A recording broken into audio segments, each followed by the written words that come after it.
We discovered dozens of workers have misused the database to look up everything from where someone lives to their social security number. And all it takes is a few clicks of the mouse.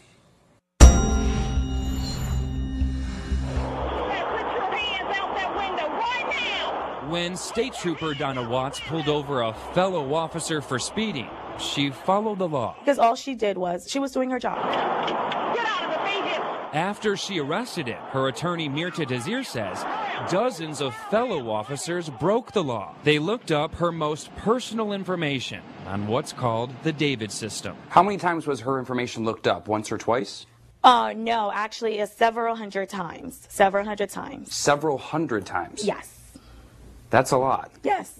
And this was for non-police business? This is non-police business. It's an online database police use for their day-to-day jobs, to look up what a suspect looks like or to run a license plate.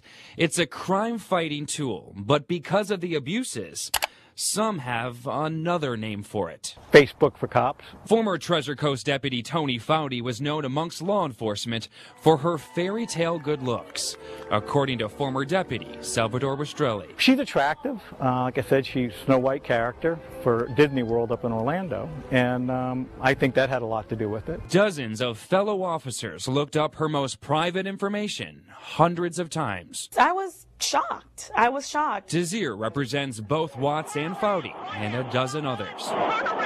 They are looking at to, let's say, look up the girl that they find interesting who works at the bank, or they are using it in order to find information about an ex, and that's not a proper purpose. The Contact 5 investigators discovered over the last 3 years, more than 40 law enforcement workers have been investigated from 3 local sheriff's offices for misusing the system, with excuses ranging from mere curiosity to political reasons. Former officer turned private investigator David Gregg. The only thing that I can think of is perhaps it's a lot of officers out there with too much power at their fingertips and little fear of the consequences. It's not just police who can tap into your information.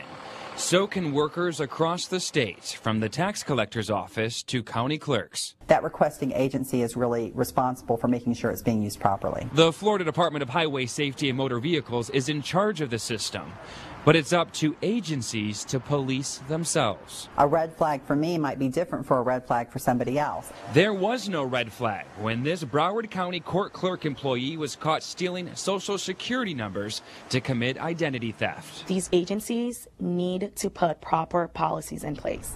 Anyone caught abusing the system can lose access or even face criminal charges. Law enforcement officers are charged with enforcing and upholding the law, not breaking or violating it. But we discovered in a majority of local cases, punishment was a reprimand or counseling. I'm not going to speak to what the punishment of different law enforcement agencies or other agencies is.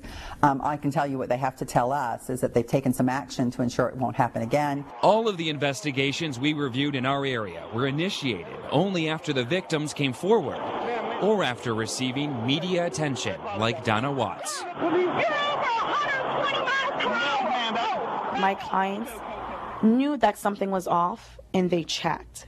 The thing is, if you don't check, you would never know.